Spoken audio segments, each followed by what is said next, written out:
The art of staying warm. Layering.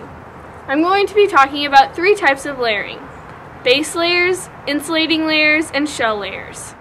The first type of layering I'm going to be talking about is the base layer. The base layer's job is moisture management.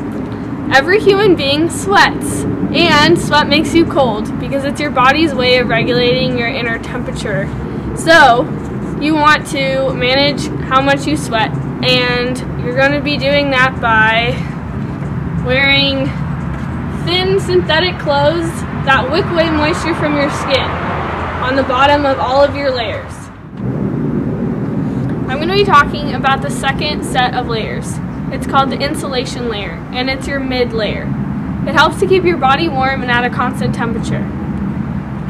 The first thing to know is know your body and how hot or how cold you usually are. For me, I would add a scarf to this outfit because I know I'm cold all the time. So I'm going to introduce your mid-level layers. Part of your insulating layer is your hat. Hats are very important because you lose 75% of your body heat through your head.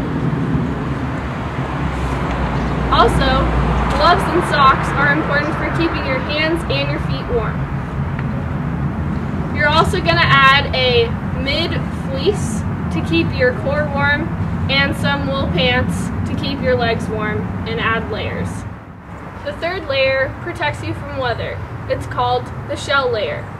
Now, when considering shell layers, it's important to take into account what kind of weather you're in. If you're in snow, sleet, rain, or just wind. Now, a windbreaker could work for wind, and a rain jacket or a heavier jacket works for snow and rain. When picking your pants, you also want to consider the same things you did for your top layer or rain jacket. Staying warm at night. It's important to know your body, if you sleep warm or if you sleep cold. Now, you can buy a bag that is rated for lower temperatures, or you can buy a bag that's rated for warmer temperatures, and that's going to affect how warm you are at night. So if you're going snow camping, you'd probably want a bag that's rated for negative temperatures, or at least 30 degrees, because it will probably be that cold and you want to make sure that you're warm enough at night. There are also other things that you need to take into consideration, like sweating. Sweating happens when you get too warm, and it's your body's way of coping and making your body stay at a constant temperature. But the problem with sweating is that when you sweat, you get cold. And if you sweat a lot at night and then get cold, you're not going to sleep very well. So it's important to go to bed wearing the right clothing.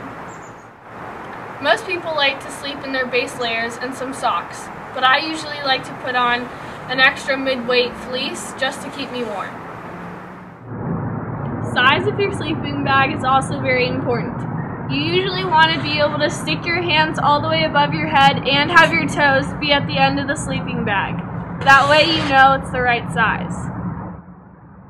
Lastly, if you still are cold at night, you can stuff your sleeping bag with your extra clothes.